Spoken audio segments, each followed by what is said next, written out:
Hello everyone, I'm Matt Mitrovic, the alternate historian. You know, when people think of the great empire builders, they rarely think of tiny little Belgium, better known as Germany's shortcut to Paris. I'll be honest with you all, when I was asked by a patron to make this video, the original question was, what if Belgium's Leopold II's plan to invade the Netherlands actually happened? It was one of those obscure, abandoned plans that all alternate historians love to write about, and involved a better funded and staffed Belgian army winning a short victorious war against the Dutch. In fact, if the source I read is to be believed, the only reason it didn't happen was because then Emperor of France, Napoleon III, wouldn't support Belgium if they invaded the Netherlands, and thus the plan was discarded.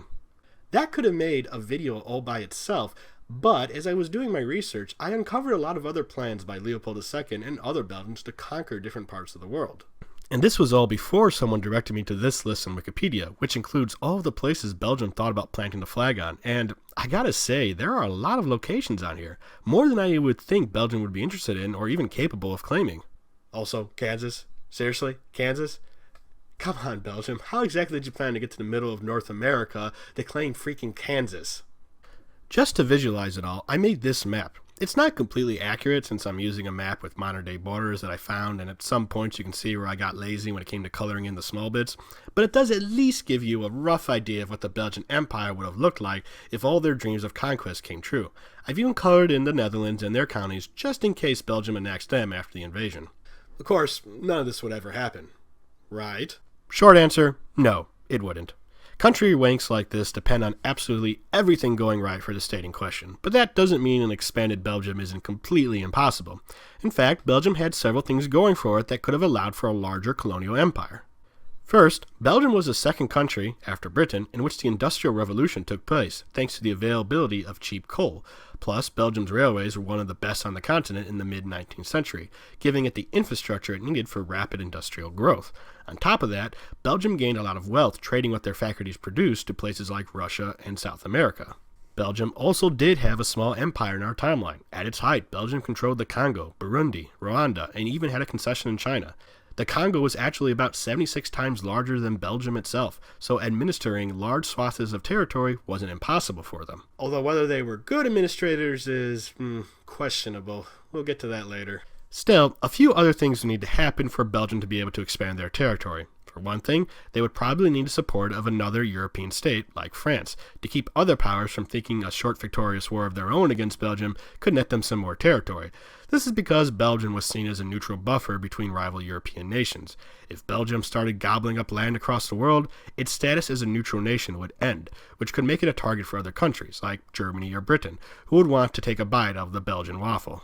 Furthermore, early attempts at colonization, like Belgium's plan to colonize Hawaii and Guatemala in 1843, will need to be more successful, as these failures soured Belgium's enthusiasm for shelling out the cash to pay for more expensive colonies.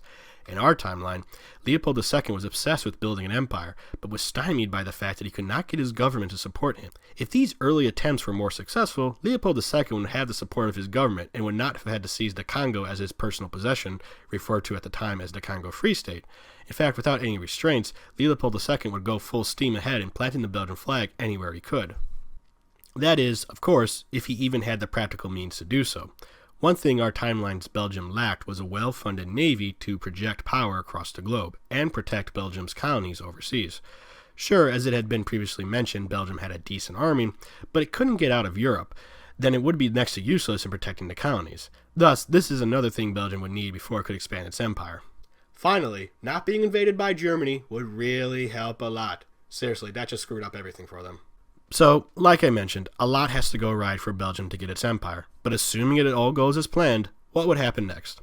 For one thing, organizing the empire could be a challenge, as Leopold II's drive for land rarely went beyond, I want it, gimme, gimme, gimme. For example, when Leopold II was trying to buy the Philippines from Spain, the only idea they had to govern the Philippines was to treat it as an independent kingdom under the Belgian monarch, but in reality it would be run by a corporation that would cede the Philippines to Belgium at the end of their lease. Which sounds like an overly complicated plan, to be honest, and not one I can see the people of the Philippines or any natives the Belgians try to colonize that way would be okay with. And now we get to the elephant in the room, which is what kind of horrors would the Belgians unleash under the people who suddenly found themselves living under their flag? Even by European colonial standards, the Belgians were pretty horrible to their subject people. When the Congo was administered as a personal possession of Leopold II in our timeline, mercenaries were used to maintain order, and native laborers were killed or mutilated by having their hands or feet chopped off if they did not fulfill their quotas. Women were even held hostage to incentivize the men to work harder. Meanwhile, diseases introduced by Europeans killed millions of people along the Congo River. Although estimates vary, many believe that 10 million Congolese died during this period, which would have been a fifth of their population. Such a death toll is why many consider what the Belgians did a genocide, and I found at least one article in my research comparing Leopold II to Hitler. The fact that more people don't know or care about this genocide is probably because, first, many of the records of the Congo Free State were destroyed by the order of Leopold II, and second, at the risk of being called an SJW, all the people who died were black Africans, and getting people derived from European stock to care about anyone with a darker skin color than your average Italian is often a lesson in futility. I mean, you could argue the people of Belgium weren't responsible for the atrocities happening during this time, since they weren't the ones administering the colony, but they were the ones who benefited directly from the wealth produced by the ivory, rubber, gold, copper, and diamonds extracted from the Congo. For example, Leopold II invested some of the wealth he attained from the Congo in building projects in Belgium proper for museums and monuments that still stand today. Plus, it was only when international outrage became too intense that the Belgians took direct control of the Congo in 1908. And remember, this was back in a time when the idea of human rights wasn't taken that seriously. Also, while I will admit things did improve somewhat under the Belgian Congo, punishments that would have today be considered inhumane, like whippings, were still carried out on the natives who failed to work hard enough.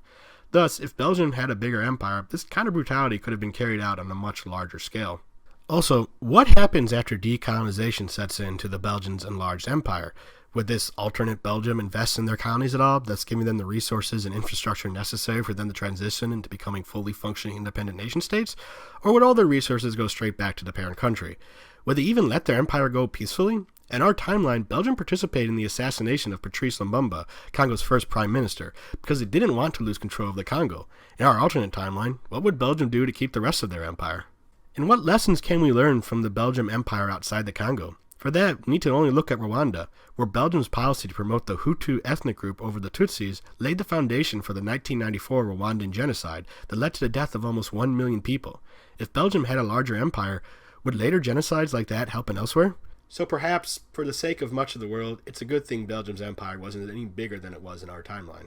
But, if we're being honest, Belgium's actions in their colonies weren't all that different from what other colonial powers, like the British or the French, did in their overseas territories.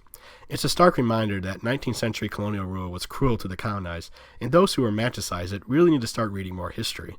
People like Leopold II were not heroes or visionaries. They were unrestrained capitalists who profited off the suffering of millions, and were no better than America's own robber barons. This goes for alternate historians, too. We love to create empires that never were, but we often forget to mention those who would suffer if our fictional empires ever existed. Perhaps we can give our alternate histories more depth by not sweeping the stories of colonized people under the rug, and instead include them in our world building. At the very least, it will make these alternate histories more interesting and educational for those who read them. Well, that's what to say on the subject. If you like what I do, please comment, subscribe, share this video, support me on Patreon. I'm Matt Mitrovich, the alternate historian. Bye.